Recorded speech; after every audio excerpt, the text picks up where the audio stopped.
أيادي الخيار أيا صلاتي أيا سر الحقيقة يا صلاتي الصلاة على النبي الكريم صلى الله عليه وسلم النبي نالا داك ولا ينبو وكيكريباي صلى الله عليه وسلم أسكوبا الصلاة فون محمد صلى الله عليه وسلم مولانا أمير الجيش يغفر لعبدك يا حيا صلاتي يا ربي يا غفار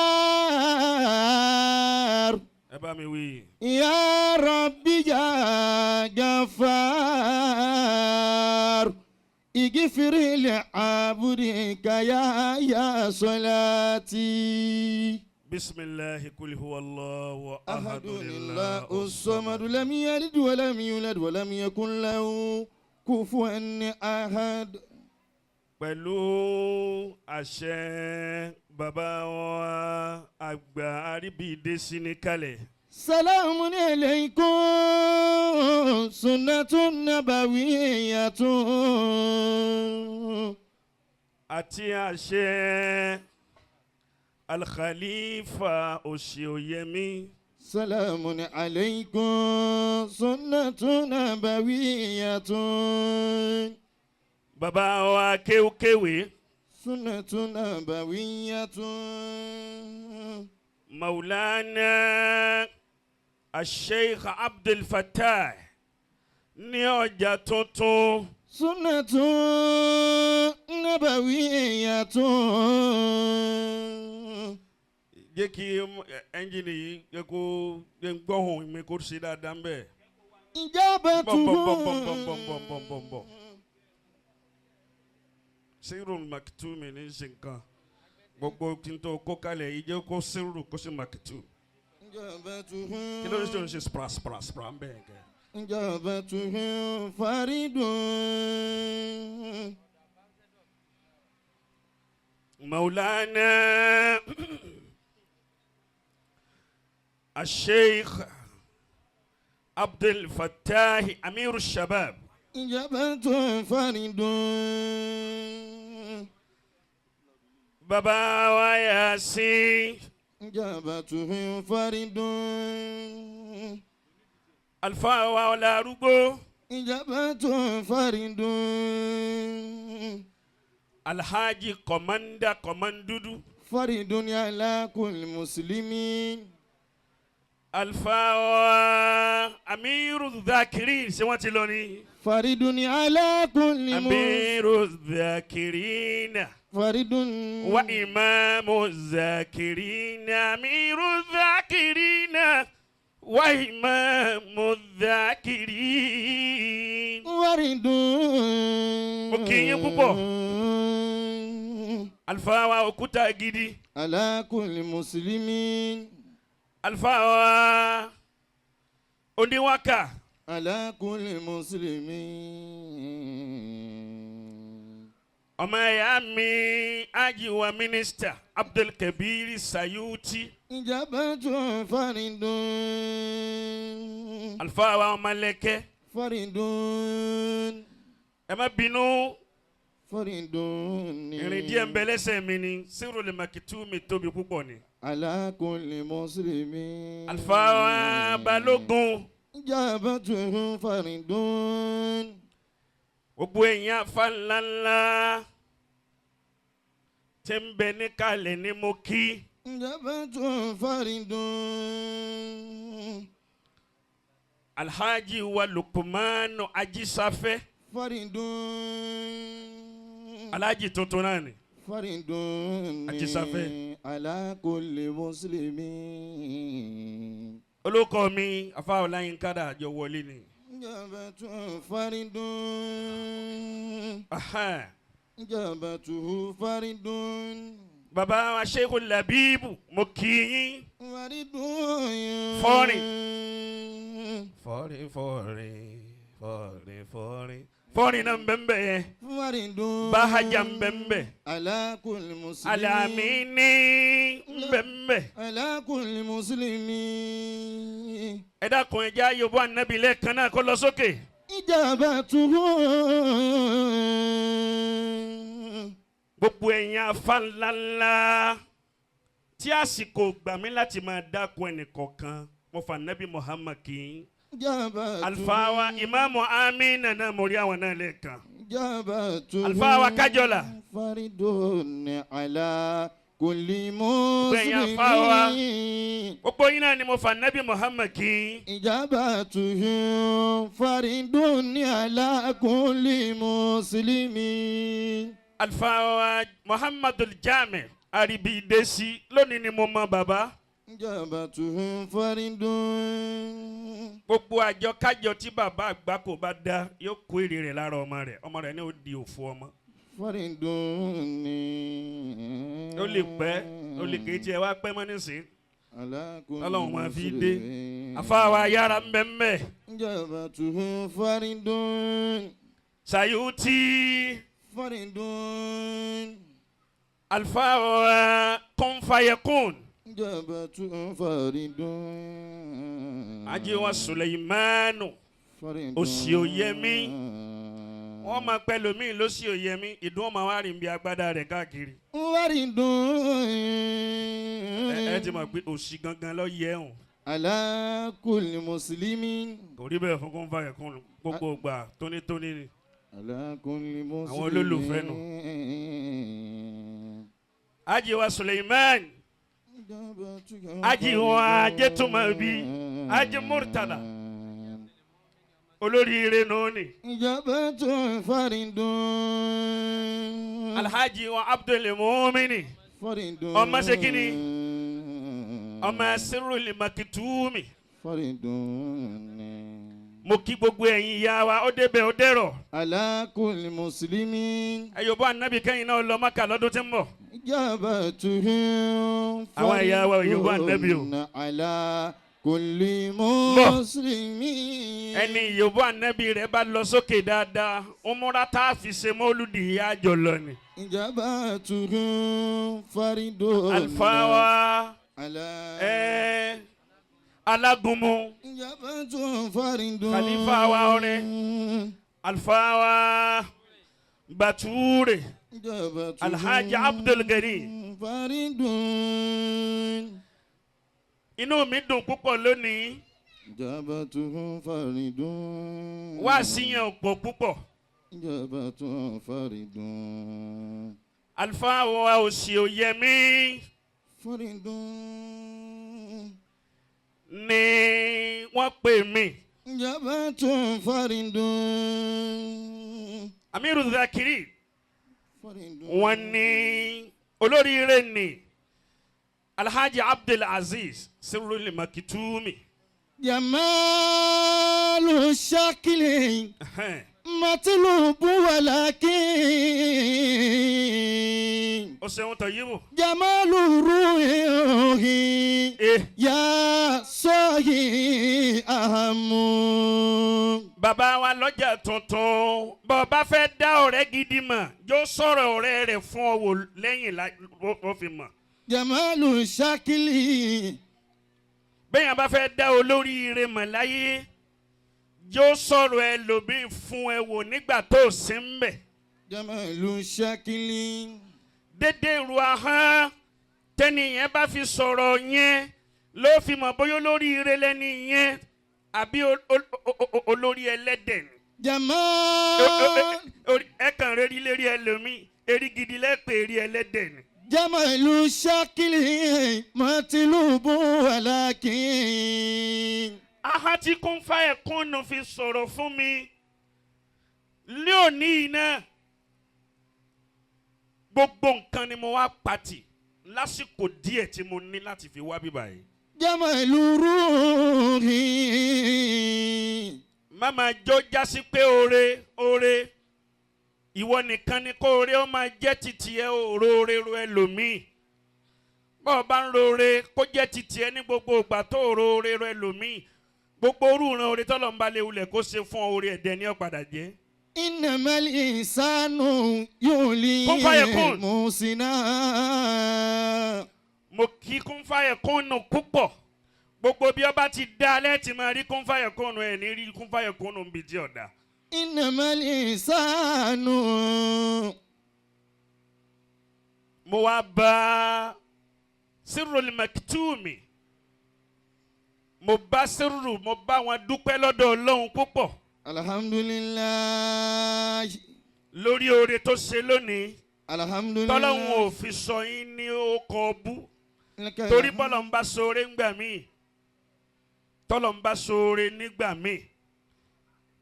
oore lèyàn ó pè é àmọ́ gbẹ̀yìn rẹ̀ àgbákò àtẹ̀kùn àtòfò ni. lakal hamudu amuda la yu'adul hasirin.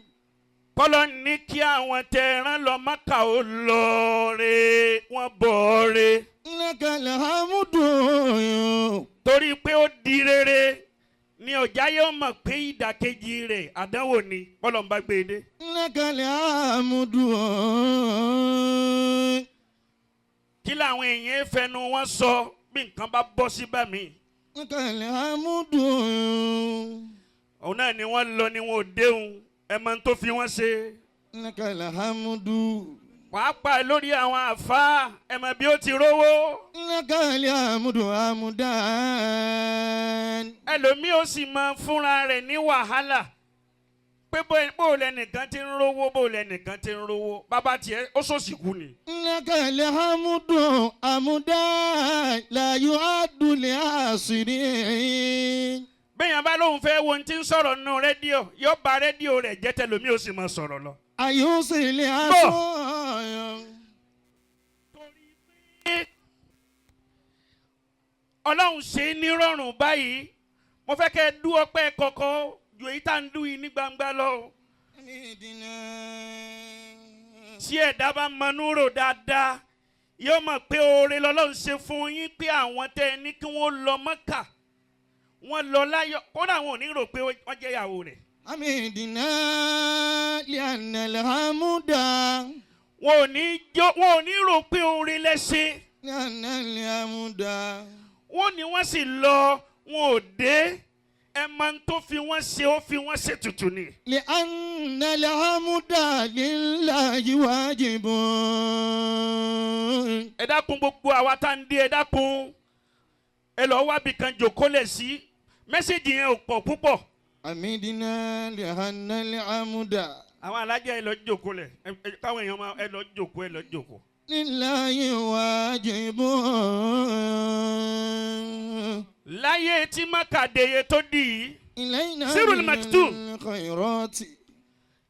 láyé tí mákàdéye tó dì lẹ́kọ́ adúrú àwọn èèyàn yìí lọ Mákà. ilayna minal khayrati. tó bá wá yíwọ́ bàbá wa lọ́jà tuntun bàbá wa Yasin tó bá yíwọ́ wọ́n ní ẹ̀rá dúró owó tó kó kalẹ̀ ni ó ti mọ tí ó fi wọ́n ṣe lọ́hùn náà lójó yíwọ́. amidina liana alhamuda. mo kì í yín kú oríire eléyìí tí mo ń sọ yìí lọ́dún tó lọ ni èèyàn kan tó súnmọ́ mi dáadáa lẹ́fi dúpẹ́ gidi ẹ dúpẹ́ gidi kò rán yàn àwọn èèyàn ò rán yàn pé èèyàn kan jẹ́ ìyàwó yàn àbí èèyàn kan súnmọ́ yàn o àbó jẹ́ bí yàn o àìmọye oore tí padà di ibi mọ́ yàn lọ́wọ́. ó tọ̀hún láwọn mẹ́fà lọ́dún tó lọ èèyàn mi ló ń tọ̀hún ó sì rán àwọn mẹ́fà lọ Mẹ́kà àwọn méjì sì kú sọ̀hún. ilayna minal khayrati. kó tó dé Nàìjíríà padà kò sí tí wọn ò sọ tanyanya. ilayna minal khayrati. ìrònú tí wọ́n ń sọ sí wọn ni kó lọ́ọ́ lò wọ́n ni ìrònú náà lọ padà pa ẹni ọ̀ràn yàn lọ Mákà. ilayna minal khayrati. Sirul Maktoom oore yìí pọ̀ ilayna minal. kò dẹ̀ pọ̀ náà kè é pọ̀ lójú olòṣì ni olòṣì tí máa ń rò pé oore pọ̀. amidina. Davido ló ṣe tó ṣe ń jẹ́ oníyìn òní tí ò tó ọjọ́ orí ẹnìkọ̀ọ̀kan náà àwọn àbúrò tí ń tẹ̀lé wa ẹnìkan ò ní wádìí ibo ló ti rówó. لأن الحمد balala fa bá wá ń ríre ṣe tí ń ránú gbà wọ́n lọ sẹ́sọ́ sẹ́gbẹ́ wọ́n bá léèyàn sẹ́sọ́ sẹ́gbẹ́ wọ́n náà lọ sẹ́sálángáwò kárì. lillahi wajibu. Sirul Maktoom oore yẹn pọ̀ tọ́lọ́run ṣe. ilayna minal khayrati. oore yẹn pọ̀ tọ́lọ́run ṣe bí n bá ń rí báyìí fún olóríire ọmọ kan ẹ lọ wo àjọ wo làwọn méjèèjì tán bí dá. ilayna minal khayrati. òṣì àti òfò táwọn tó bí ẹlòmíì kúlé lórí òun ni ò ní jẹ́ kí òṣì àtòfò kúrò lára ẹlòmíì náà títí tóun náà fi kú tí ó tún fi lé lọ́mọ. ilayna tí ó tún fi lé ọmọ lọ́wọ́. minal khayrati. ọpẹ́ ni mo bá yín dú. amindina. mo kó àwọn èèyàn lọ Mákà lọ́dún tó lọ mo ṣẹ̀ṣẹ̀ tún wá mú tẹ̀sùbọ̀ ọpẹ́ lọ́tọ̀. amindina. àwọn èèyàn mélòó kan náà lọ lọ́dún yẹn àmọ́ mi ò expose. amindina. wèrè làwọn èèyàn púpọ̀ báwọn. amindina. níwọ̀n ni kéèyàn ó fi oore hàn ẹni tí wọn ò róore sínú ayé ẹ̀. ìwọ̀n ni kó máa foore hàn ẹni tí ò róore ṣe nínú ayé rẹ̀. tó o bá ń foore hàn ẹni tí ò róore ṣe nínú ayé rẹ̀ tó o sì mọ rúhà wo lẹ́ni yẹn kọ sọ́lọ́hún. ẹlòmíì ní ọkàn tó dọ̀tí tó bá ti rorò kúrò báyìí ń tó fi hàn òun náà bàjẹ́ ni. azinu yun fi kula alin sarmadan. kún fàyẹ kún oore yẹn pọ̀ púpọ̀ ẹ̀yin ìyá ẹ̀yin náà dúpẹ́. amidina. kọ́lọ̀ ní ẹ lọ ẹ bọ̀ èèyàn kan wà láwọn ò lè fẹ́ àfà. li'anna alhamda. kí ni ń jẹ́ bẹ́ẹ̀ ta ni ń bá yàwó sọ̀rọ̀ kó bẹ́ẹ̀ jàre àfà. li'anna alhamda lillahi wajibun. o lè fẹ́ wágẹ̀ kí ló dé tó ń fẹsẹ̀ halẹ̀. ilayna ọ̀rọ̀ àwọn ìyàwó Sírù ni. ilayna minal khayrati. káì. ilayna minal khayrati. a tún wá gbé sábàkà sí rí. ilayna minal khayrati. àwọn ọ̀tá yín ti ṣe rí ibú láti jẹ́ tẹ́ ẹ ti lọ. ilayna. wọ́n sórí ibú láti gbà tẹ́ ẹ ti lọ tẹ́ ẹ tún fi dé wọ́n sórí ibú yẹn lọ́wọ́ ìta tún ṣe yín náà báyìí orí ibú tún bá wọn báyìí títí dì sí. ilayna minal khayrati wal barakati. àwọn náà ò lè fẹ́ àfa ò lè fẹ́ àfa kẹ. ilayna minal khayrati wal barakati. ntọ́ da lọ́dọ̀ àfa alẹ́ ti rí. ilayna tọ́yanjú. minal kí ni jẹ́ bẹ́ẹ̀ wọ́n máa pèyàn ní Sirul Maktoom kò ní máa wábi tí ọ̀dà tí ó máa tú mi rẹ̀ sí. ilayna. bẹ́ẹ̀ kọ́ ni wọ́n máa ń pèyàn ní Sirul Maktoom ó gbọ́dọ̀ níbi tí ó máa ṣe tùtùtùtùtù sí. ilayna minal khayrati. Sirul Maktoom yìí nǹkan ọ̀ya nǹkan púpọ̀ fà. ilayna minal khayrati. ìyàwó méjì àti ẹ̀gbọ́n Sirul Maktoom kan ṣe é mọ̀ pé bí báwọn ìyàwó yìí ti dé nísìnyí. ilayna minal khayrati. àfi Sírù yìí àfi kéèyàn ọmọ tí ń jẹ́ Sírù sọ́tọ̀ ní Sírù ọ̀tọ̀ ní Zátù ọ̀tọ̀ ní Sọ́hìbù Sírù. kọjọra wọn hunaka al-farqu baynahum. àṣẹ Sírù ní Sírù Sírù ní Sírù Sírù Sírù Sírù. Sírù wa mọ̀ọ́mọ̀ ọ̀rọ̀ àwọn àyàwó méjèèjì lọ Mákà pé tọ̀tọ̀ ẹ lọ bá ń bẹ lọ́hùn pẹ̀lú àwọn eléré ibú tí wọ́n ń fẹnu gún mi kiri yìí. minal khayrati. ẹ lọ rìn níhùn rẹ̀ Sírù wa dé àwọn àyàwó méjèèjì náà wá dé. ilayna minal khayrati. mo wá wojú Sírù ǹjẹ́ òní gbà mo rí Sírù mo rí pé ó ti yàtọ̀ sí tòní. ilayna minal khayrati. Sírù ti ń tú nǹkan ń tú nǹkan. ilayna. túmì tó bá wù yọ kọlu kóòkì tó bá wù yọ kọlu Fanta. minal khayrati wal barakati. ẹ sì ní pé kóòkì àti Fanta náà ni. ilayna minal khayrati. èwo ló mú kóòkì ń gbogbo ìgbà ọ máa pààrọ̀ rẹ̀ ń gbogbo ìgbà. ilayna minal. bá mú kóòkì díẹ̀ kó tún Fanta díẹ̀. ilayna minal khayrati. kò sí tí máa jẹ́ mi yẹn ó gun bá ń gun tọ́ da ń ta máa gun tọ́ da náà nulẹ̀ o. ilayna minal khayrati. tẹ bá ra fa mi tó tètè sáláwọ̀ kò rí tọ́ da gun ni o. ilayna minal khayrati. Sírù ọ̀pọ̀ o.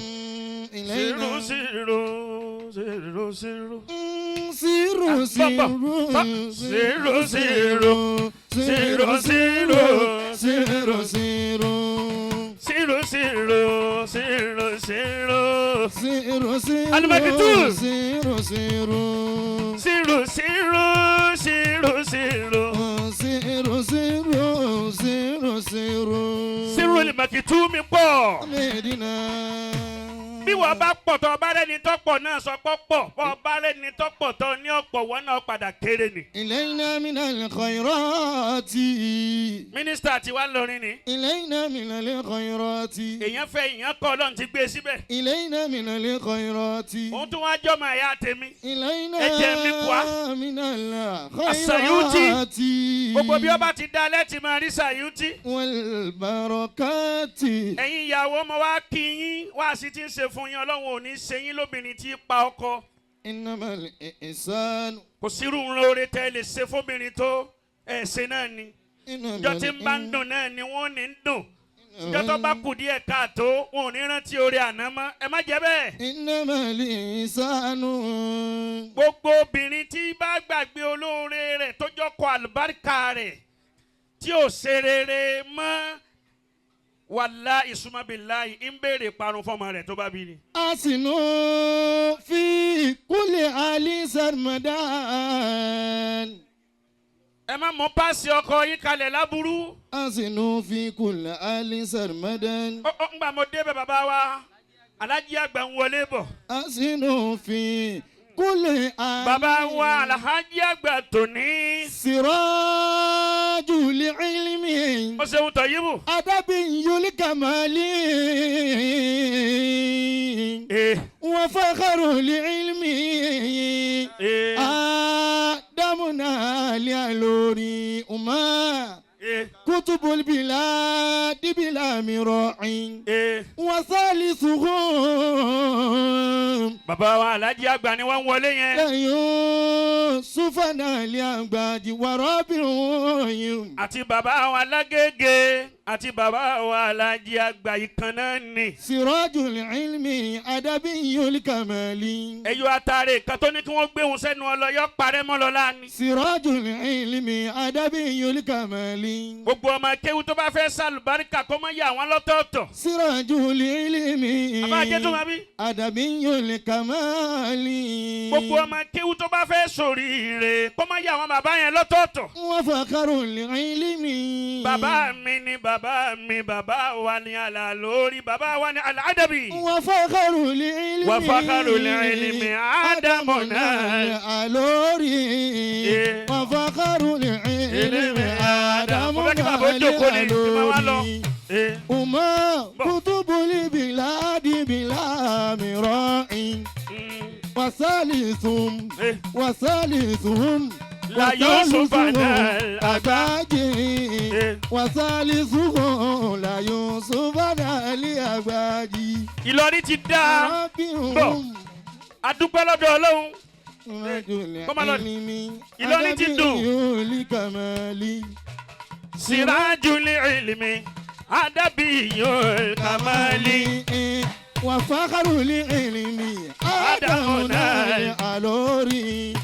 Wa fakharul ilmi Adamuna Al-Alori.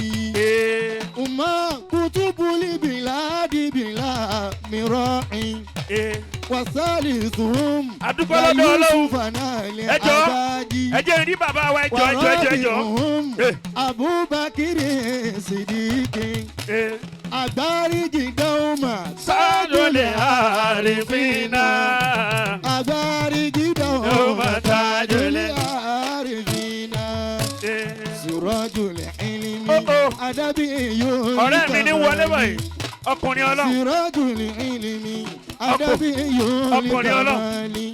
Ọ̀rẹ́ mi. Wa fakharul ilmi Adamuna Al-Alori. Al-Qasimi. Umma kutubul biladi bila mira'in. Umma kutubul biladi bila mira'in. Umma kutubul biladi bila Al-Qasimi. Bàbá wa ń lé kéwú. Wasalisuhum la Yusufana Agbaji. وثالثهم لا يوسف أجباجي Ajísáfẹ́ alájì tuntun Ajísáfẹ́ náà tún náà yà wá àlùbáríkà lọ́mọ́kà àdúgbẹ̀tẹ̀ lọ́dẹ̀dẹ̀ alhamdulilah kò ní bàjẹ́ yóò máa dá sí i bọ̀ dákun díẹ̀díẹ̀ kún fàyà kún.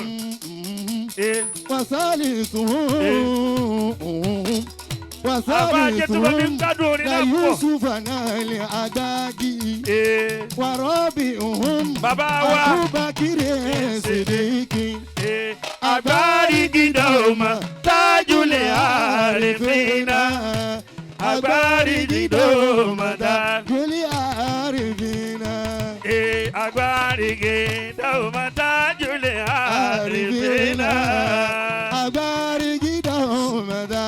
Ajiwa Al-Qasimi, channel of success. Inure. Amode ni mbokadi.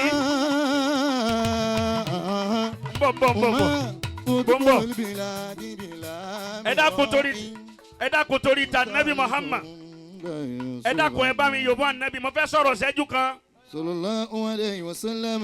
Ẹ jákòó ẹ jẹ́ kí bàbá mi ó rí mi. Sallallahu alayhi wa sallam. Bàbá wa Alhaji àgbà. Ọmọ rẹ̀ ẹjọ́ mo fà Nabi Muhammad bẹ̀yìn. Ọmọ rẹ̀ ọmọ àlùbáríkà tó fẹ́ soríire bí àwọn bàbá yẹn ò gbọ́dọ̀ yà wọ́n sọ́tọ̀. Nurajul Kamal. Tẹ́ ẹ bá rí àwọn tí wọ́n máa ya àwọn àgbàlagbà sọ́tọ̀ àwọn ẹni ire kankan ò bí wọn ní. Sirajul ilmi. Bàbá wa là lórí. Adabiyul kamali. Bàbá wa Sheikh Kamaluddin al-Adabi. Adabiyul kamali. Gbogbo wọn fáàrí wa ni wọ́n ní lọ́rin.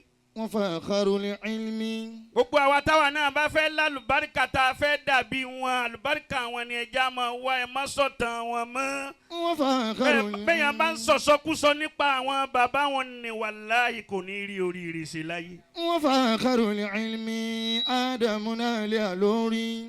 Ẹ wo orú jòkó yìí bàbá tó wá jòkó tì wá. Ma kutubul biladi bila mira'in. Maulana al-Khalifatul Yawm. Ma kutubul biladi. Bàbá wa Sheikh Abubakri. Ma kutubul biladi. Ó kọ náà tiẹ̀ buhaya púpọ̀.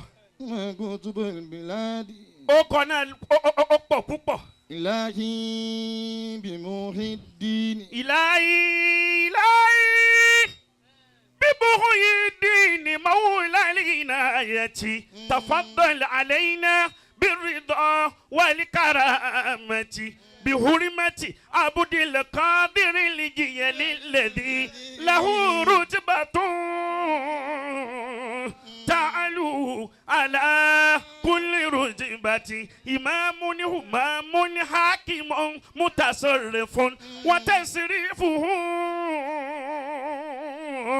بالقول حي وميت أمري بأمر الله إن قلت كن يكن فكل بأمر الله فكن بكم جلاني آتف علي يا مولا رتبة عليا جلاني آتف علي يا مولا رتبة عليا صلاتي شيخ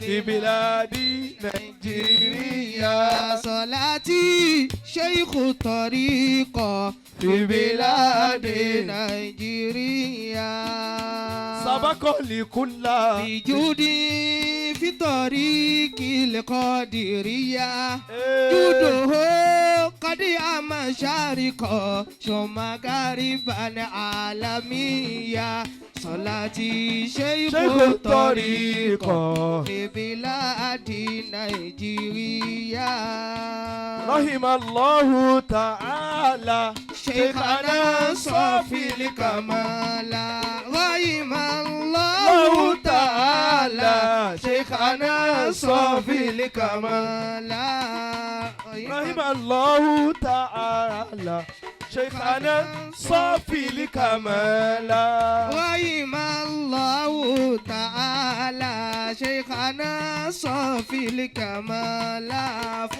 إن في الحق رجالا أخلصوا لله بالا حققوا الشيخ الكمالا أنه طبع خصالا رحم الله الكمالا شيخنا صافي الكمالا رحم الله تعالى شيخنا صافي الكمالا خاف مولاه إلى أن بابا لا جابا أسوأ